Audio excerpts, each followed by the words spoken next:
സംസ്ഥാനത്ത് കാലവർഷം വീണ്ടും ശക്തിപ്പെടുന്നു. മിക്ക ജില്ലകളിലും പരക്കെ മഴ കിട്ടി. തിരുവനന്തപുരത്ത് രാത്രിയിൽ തുടങ്ങിയ മഴ രാവിലെ വരെ തുടർന്നു. അരുവിക്കര ഡാമിന്റെ 2 ഷട്ടറുകൾ 25 സെന്റിമീറ്ററോളം ഉയർത്തി. ഇടുക്കി, മലപ്പുറം, കോഴിക്കോട്, കണ്ണൂർ ജില്ലകളിൽ ഇന്ന് ഓറഞ്ച് അലർട്ടാണ്. അതിതീവ്ര മഴയ്ക്ക് സാധ്യതയുള്ളതിനാൽ കണ്ണൂർ, കാസർഗോഡ് ജില്ലകളിൽ നാളെ റെഡ് അലർട്ട് പ്രഖ്യാപിച്ചു. വിവരങ്ങളുമായി തിരുവനന്തപുരത്ത് നിന്ന് VS അനു ചേരുന്നു. അനു, സംസ്ഥാനത്ത് കാലവർഷം ഏത് രീതിയിൽ ശക്തിപ്പെടുമെന്നാണ് സൂചനകൾ? ഏതെല്ലാം ജില്ലകളിലാണ് ജാഗ്രതാ നിർദ്ദേശങ്ങളും അലർട്ടുകളും പ്രഖ്യാപിച്ചിരിക്കുന്നത്?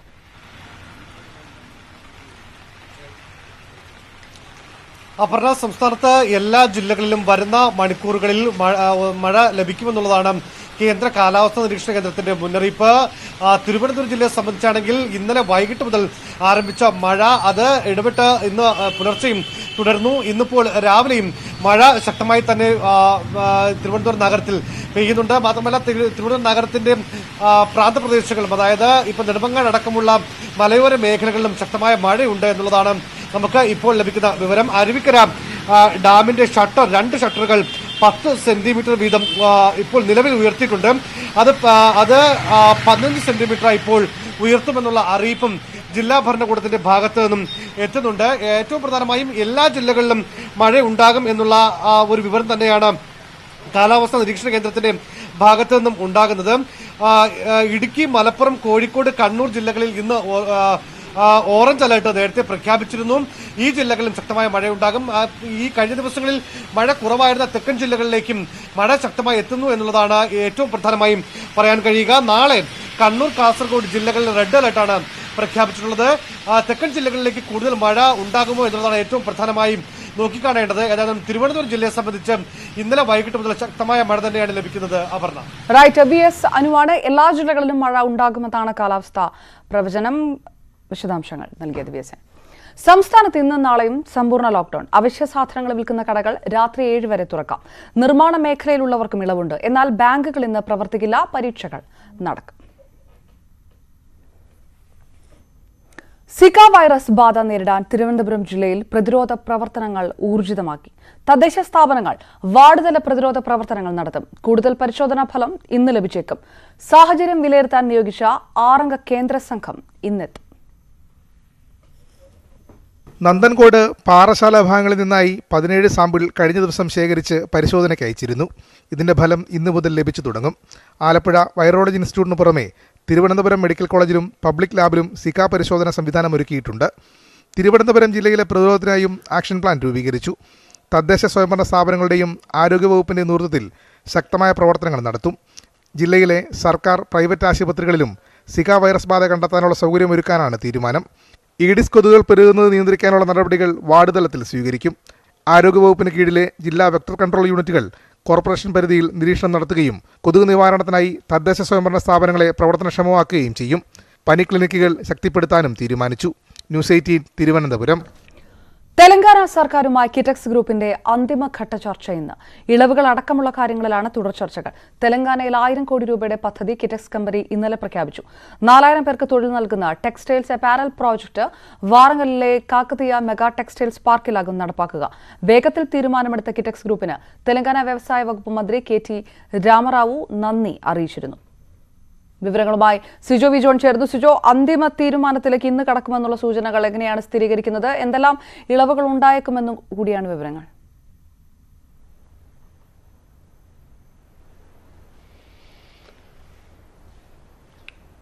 ഈ പദ്ധതി നടപ്പാക്കുന്നതുമായി ബന്ധപ്പെട്ട് തെലങ്കാനയിലേക്ക് ക്ഷണിച്ചപ്പോൾ തന്നെ ഒരു ടെക്സ്റ്റൈൽസ് പോളിസി തെലങ്കാന സർക്കാർ കിറ്റക്സ് ഗ്രൂപ്പിന് അയച്ചിരുന്നു. ഇതിൽ പ്രധാനമായും പറഞ്ഞിരുന്നത് മൂലധന നിക്ഷേപത്തിന് സബ്സിഡി, അതോടൊപ്പം തന്നെ മറ്റു വാഗ്ദാനങ്ങൾ, പലിശരഹിത വായ്പ എന്നിവയെല്ലാമാണ് പറഞ്ഞിരുന്നത്.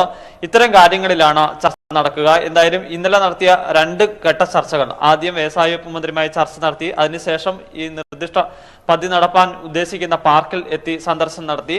അതിനുശേഷം മടങ്ങിയെത്തിയതിനു ശേഷമാണ് വ്യവസായ വകുപ്പ് മന്ത്രിയുമായുള്ള ചർച്ചയിൽ 1000 കോടി രൂപയുടെ നിക്ഷേപം നടത്താൻ തീരുമാനിച്ചിരിക്കുന്നത്.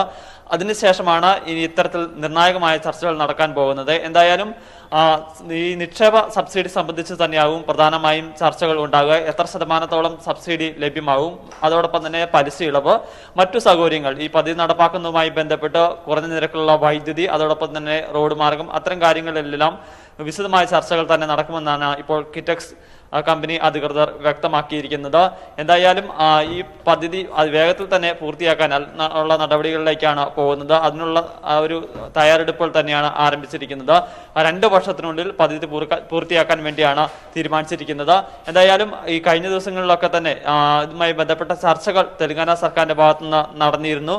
അതിനുശേഷമാണ് ഈ പദ്ധതി പ്രദേശം സന്ദർശിക്കുകയും ചെയ്തിരിക്കുന്നത്. ഇന്നലെ രാത്രി വൈകിയും അവിടുത്തെ പ്രധാന വ്യവസായികളുമൊക്കെയായി ഈ സംഘം കൂടിക്കാഴ്ച നടത്തുകയും ചെയ്തിരുന്നു. ഇന്നലെ വാരങ്കിലുള്ള പാർക്കിൽ എത്തി ഈ സന്ദർശനം നടത്തിയിരുന്നെങ്കിൽ ഇന്ന് സമീപമുള്ള മറ്റു പാർക്കുകളിലൊക്കെ എത്തി സന്ദർശനം നടത്തും. അതിനുശേഷമായിരിക്കും വ്യവസായ വകുപ്പ് മന്ത്രിയുമായുള്ള കൂടിക്കാഴ്ച. റൈറ്റ്, സി ജോവി ജോൺ വിശദാംശങ്ങൾ നൽകി.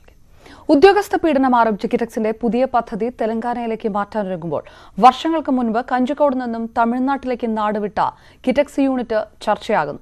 3000 പേർക്ക് തൊഴിൽ നൽകുമെന്ന് വാഗ്ദാനം നൽകി തുടങ്ങിയ കമ്പനി 3 വർഷത്തിനുള്ളിൽ അടച്ചുപൂട്ടി തമിഴ്നാട്ടിലേക്ക് മാറുകയാണ് ചെയ്തത്. ഞാൻ നിൽക്കുന്നത് കഞ്ചിക്കോട് കിൻഫ്ര പാർക്കിലാണ്. എനിക്ക് പുറകിൽ കാണുന്ന ഈ കെട്ടിടത്തിൽ വർഷങ്ങൾക്ക് മുമ്പ് കിറ്റക്സിന്റെ ഒരു യൂണിറ്റ് പ്രവർത്തിച്ചിരുന്നു. 3 വർഷം മാത്രം പ്രവർത്തിച്ച ഈ യൂണിറ്റ് തൊഴിൽ സമരത്തെ തുടർന്ന് അടച്ചുപൂട്ടി പിന്നീട് തമിഴ്നാട്ടിലേക്ക് പറിച്ചു നട്ടു. അതിൻ്റെ കാരണങ്ങൾ നമുക്ക് അന്വേഷിക്കാം. കഞ്ചിക്കോട് കിൻഫ്ര പാർക്കിൽ ആദ്യം തുടങ്ങിയ സംരംഭമാണ് ബോബി എം ജേക്കബിന്റെ ഉടമസ്ഥതയിലുള്ള കിറ്റക്സിന്റെ ടെക്സ്റ്റൈൽസ് യൂണിറ്റ്. 1.25 ലക്ഷം ചതുരശ്ര അടി വിസ്തീർണമുള്ള കെട്ടിടത്തിൽ ആരംഭിച്ച യൂണിറ്റിൽ ആദ്യം 600ഓളം പേർക്ക് തൊഴിൽ നൽകി. ഘട്ടം ഘട്ടമായി 3000 പേർക്ക് തൊഴിൽ നൽകാൻ കഴിയുന്ന സംരംഭമാണ് തുടങ്ങിയത്. എന്നാൽ 2014 ഫെബ്രുവരിയിൽ ആരംഭിച്ച സ്ഥാപനം 2017 മാർച്ചിൽ അടച്ചുപൂട്ടി. യൂണിറ്റ് പൂർണ്ണമായും തമിഴ്നാട്ടിലേക്ക് മാറി. ഇതേക്കുറിച്ച് വിവിധ കാരണങ്ങളാണ് വ്യവസായികൾക്കും തൊഴിലാളി യൂണിയനുകൾക്കും പറയാനുള്ളത്. യൂണിറ്റ് പ്രവർത്തനം തുടങ്ങി മാസങ്ങൾക്കകം തൊഴിലാളികൾ കൂലി വർധനവ് ആവശ്യപ്പെട്ട് സമരം തുടങ്ങിയത് കമ്പനിയെ പ്രതിസന്ധിയിലാക്കിയെന്ന് Kanjikode industries forum secretary R Kiran. അടിസ്ഥാന ശമ്പളം വർദ്ധിപ്പിക്കണം എന്നൊക്കെ ഉള്ള ഒരു ആവശ്യം ഉണ്ടായിരുന്നു അതിനകത്ത്. പക്ഷേ തുടങ്ങി 1 വർഷം ആയ കമ്പനിക്ക് ഒരു അടിസ്ഥാന ശമ്പള വർധനവ്, അത് ഞാൻ മനസ്സിലാക്കുന്ന അന്ന് കിറ്റക്സ് കൊടുത്തിരുന്നത് നിലവിൽ ഇൻഡസ്ട്രി സ്റ്റാൻഡേർഡിനെക്കാളും മേലെ ആയിരുന്നു. പക്ഷേ അതുപോലും പോരാ എന്നുള്ള രീതിയിൽ ഒരു ശാസ്ത്രീയ അടിസ്ഥാനം ഇല്ലാത്ത ഒരു ഡിമാൻഡുകളായിരുന്നു പലപ്പോഴും. അപ്പം അത് ഈൽഡ് ചെയ്യാൻ പറ്റാതായപ്പോഴാണ് അങ്ങനെ രണ്ടാമത് പിന്നെ അതിനുശേഷം ഒരു സമരം വന്നു. അതോടുകൂടി അവർ നിർത്തിയിട്ട് പോയി. പുതുശ്ശേരി മുൻ പഞ്ചായത്ത് വൈസ് പ്രസിഡന്റും INTUC നേതാവുമായ അനന്തകൃഷ്ണൻ പറയുന്നത് കേൾക്കുക. ആവശ്യമില്ലാത്ത ഒരു തൊഴിൽ പ്രശ്നമാണ് അന്ന് CITയും BMSും ഉണ്ടാക്കിയത്. അതിൻ്റെ അടിസ്ഥാനത്തിലാണ് ഇവിടെ നിന്ന് പൂട്ടുകയും അവർ ഇവിടെ തമിഴ്നാട്ടിലേക്ക് പോവുകയും ഇപ്പോൾ അതിൽ പണിയെടുത്ത തൊഴിലാളികൾ ആ തമിഴ്നാട് പോയി പണിയെടുക്കേണ്ട ഒരു സ്ഥിതിവിശേഷം ഉണ്ടാക്കിയത് അതിൻ്റെ പൂർണ്ണ ഉത്തരവാദിത്വം CITയും BMSുമാണ്. എന്നാൽ കഞ്ചിക്കോട് കിറ്റക്സ് യൂണിറ്റിൽ തുടക്കത്തിൽ യൂണിയനുകൾ ഉണ്ടായിരുന്നില്ലെങ്കിലും കമ്പനി പൂട്ടിയതിൽ ഒരു പങ്കുമില്ലെന്നും CITയും BMSും പറയുന്നു. തൊഴിൽ സമരം ഉണ്ടായിരുന്നെങ്കിലും ഓർഡറുകൾ കുറഞ്ഞതാണ് കമ്പനി പൂട്ടാൻ കാരണമെന്നാണ് കഞ്ചിക്കോട് യൂണിറ്റിന്റെ ഉടമ ബോബി എം ജേക്കബും പറയുന്നത്. ഓർഡർ ഇല്ലാണ്ട് വന്നുകൊണ്ട് അങ്ങനെ ക്ലോസ് ചെയ്തിരുന്നുണ്ട്. അങ്ങനെ വലിയ പ്രശ്നമൊന്നും ഉണ്ടായില്ല. എന്തായാലും ഏറെ പ്രതീക്ഷയോടെ തുടങ്ങിയ യൂണിറ്റ് തമിഴ്നാട്ടിലേക്ക് പോയതോടെ വലിയ തൊഴിലവസരങ്ങളാണ് നഷ്ടമായത്. ക്യാമറാമാൻ പ്രജിത് കോങ്ങാടിനോടൊപ്പം പ്രസാദ് ഉടുമ്പിശ്ശേരി, ന്യൂസ് 18 പാലക്കാട്.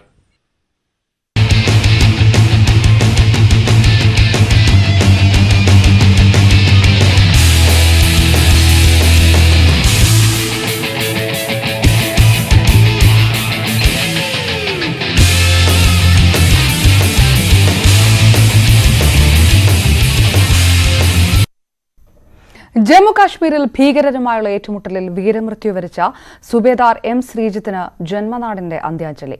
പൂർണ്ണ ഔദ്യോഗിക ബഹുമതികളോടെ കൊയിലാണ്ടിയിലെ കുടുംബവസതിയിൽ സംസ്കാര ചടങ്ങുകൾ നടന്നു.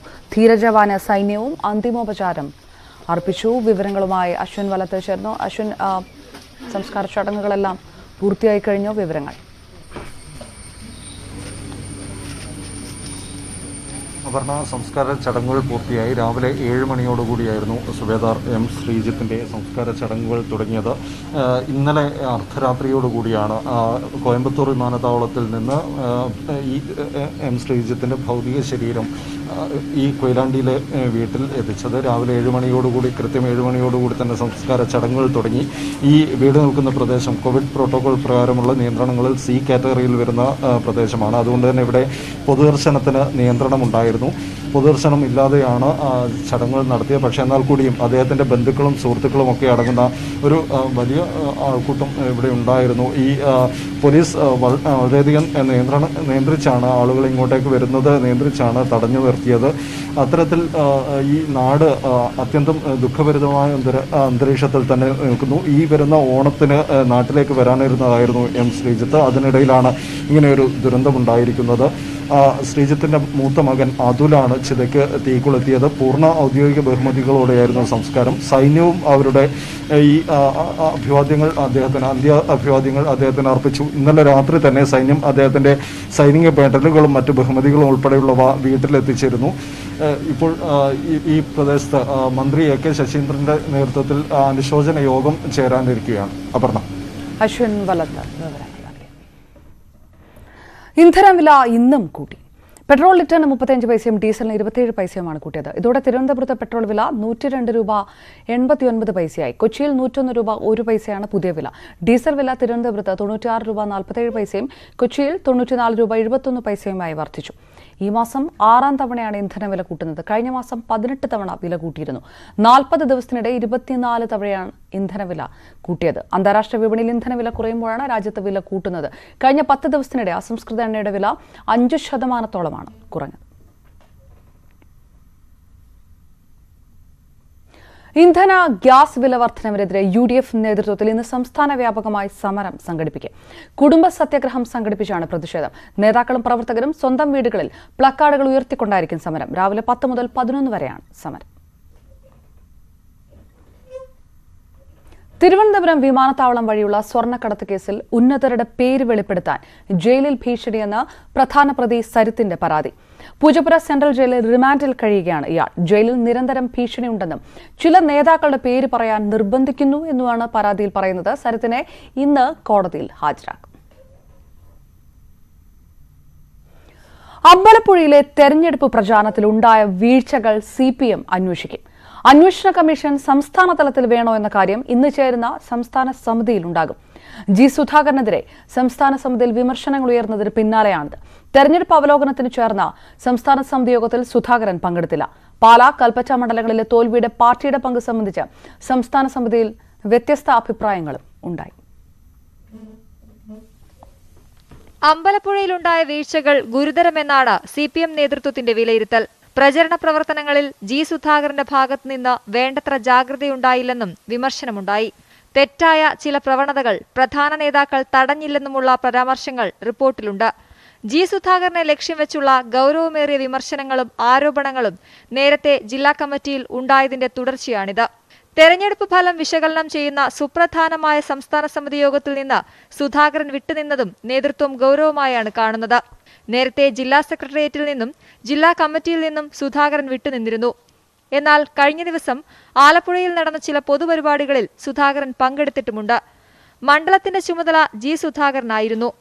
അതിനാൽ പ്രചാരണത്തിലെ വീഴ്ചകളിൽ പ്രഖ്യാപിക്കുന്ന അന്വേഷണം ഫലത്തിൽ സുധാകരനെതിരായ അന്വേഷണമായി മാറും. ഘടകകക്ഷി നേതാക്കൾ മത്സരിച്ച പാലായിലെയും കൽപ്പറ്റയിലെയും തോൽവി സംബന്ധിച്ച് സംസ്ഥാന സമിതി യോഗത്തിൽ ഭിന്നാഭിപ്രായങ്ങൾ ഉയർന്നു. പാർട്ടി വോട്ടുകൾ പോലും ചോർന്നെന്നും പ്രചാരണത്തിൽ ഏകോപനമുണ്ടായില്ലെന്നുമുള്ള വിമർശനം സംസ്ഥാന സെക്രട്ടേറിയറ്റ് അംഗീകരിച്ച റിപ്പോർട്ടിലുണ്ട്. ചോർച്ചയുണ്ടായില്ലെന്ന് കോട്ടയം, വയനാട് ജില്ലകളിൽ നിന്ന് സംസ്ഥാന സമിതിയിൽ സംസാരിച്ച അംഗങ്ങൾ വാദിച്ചു. രണ്ടിടത്തും മത്സരിച്ചത് ഘടകകക്ഷികളുടെ സംസ്ഥാന നേതാക്കളാണ്. അവിടെയുണ്ടായ തോൽവികളിൽ ഗൗരവതരമായ പരിശോധന വേണം. മുന്നണിയുടെ കെട്ടുറപ്പിനും അത് അത്യാവശ്യമാണെന്ന അഭിപ്രായം സംസ്ഥാന സമിതിയിൽ ഉയർന്നു. 2 മണ്ഡലങ്ങളിലെയും തോൽവിയിൽ ഏത് തലത്തിൽ അന്വേഷണം വേണമെന്നും സംസ്ഥാന സമിതി തീരുമാനിക്കും. ന്യൂസ് 18 തിരുവനന്തപുരം.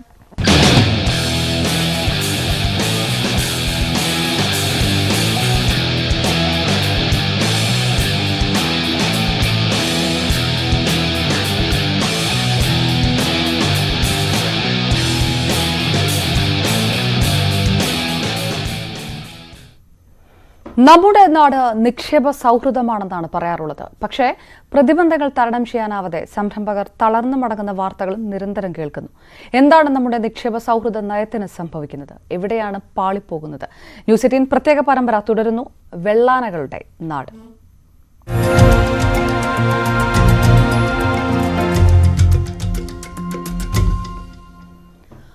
പെട്രോൾ പമ്പുകൾ സ്ഥാപിക്കുന്നതിനായി പൊതുമരാമത്ത് വകുപ്പിന്റെ ശുപാർശ ഇല്ലാതെ തന്നെ അനുമതി നൽകിയതിന്റെ രേഖകൾ പുറത്ത്. എറണാകുളം ജില്ലയിലാണ് PWDയുടെ ശുപാർശ ഇല്ലാതെ തന്നെ ജില്ലാ കളക്ടർ പുതിയ പമ്പുകൾക്ക് അനുമതി നൽകിയിട്ടുള്ളത്.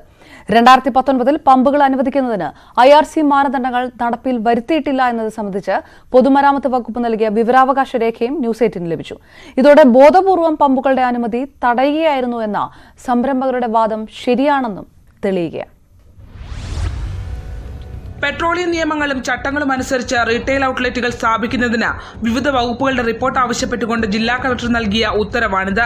2019 ജൂൺ 22 എറണാകുളം ജില്ലയിൽ നൽകിയ ഉത്തരവ് പ്രകാരം ജില്ലാ പോലീസ് മേധാവി, അഗ്നിശമന സേന, കൊച്ചി തഹസിൽദാർ എന്നിവരുടെ റിപ്പോർട്ടുകൾ മാത്രമാണ് പമ്പുകൾ അനുവദിക്കാനായി ആവശ്യപ്പെട്ടിട്ടുള്ളത്.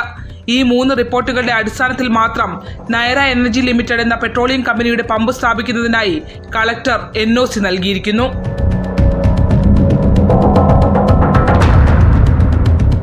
എന്നാൽ ആലപ്പുഴയിലേക്ക് വരുമ്പോൾ സ്ഥിതി മാറുന്നു. NOC ലഭിക്കണമെങ്കിൽ പോലീസിന്റെയും അഗ്നിശമന സേനയുടെയും റിപ്പോർട്ടിന് പുറമെ പൊതുമരാമത്ത് വകുപ്പിന്റെയും ജില്ലാ സപ്ലൈ ഓഫീസറുടെയും റിപ്പോർട്ട് കൂടി ആവശ്യമാണ്. എന്നാൽ കോട്ടയത്ത് സപ്ലൈ ഓഫീസറുടെ റിപ്പോർട്ട് ആവശ്യമില്ല. ഒരേ വിഷയത്തിലെ വ്യത്യസ്ത മാനദണ്ഡങ്ങൾ തന്നെ ബോധപൂർവമായ ഇടപെടൽ പമ്പുകൾ അനുവദിക്കാത്ത കാര്യത്തിൽ ഉണ്ടായി എന്നതിന് തെളിവാണ്.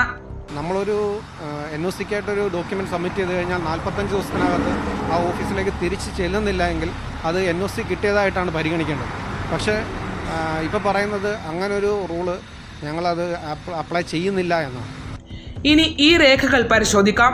പൊതുമരാമത്ത് വകുപ്പ് സംരംഭകർക്ക് നൽകിയ വിവരാവകാശ രേഖയിൽ ദേശീയപാതാ നിയമങ്ങൾ പമ്പുകൾ അനുവദിക്കുന്നതിന് ബാധകമാകുന്നതിനെ സംബന്ധിച്ച ഉത്തരവുകളൊന്നും 2018-19 കാലയളവിൽ വകുപ്പിന് ലഭിച്ചിട്ടില്ല എന്ന് വ്യക്തമാക്കുന്നു.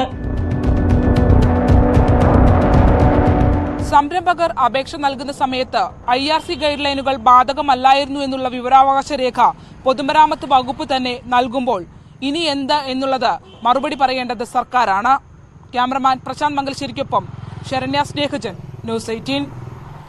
ഇടവേളയാണ്. കൂടുതൽ വാർത്തകൾക്കും വിശദാംശങ്ങൾക്കും കാണുക മലയാളം.news18.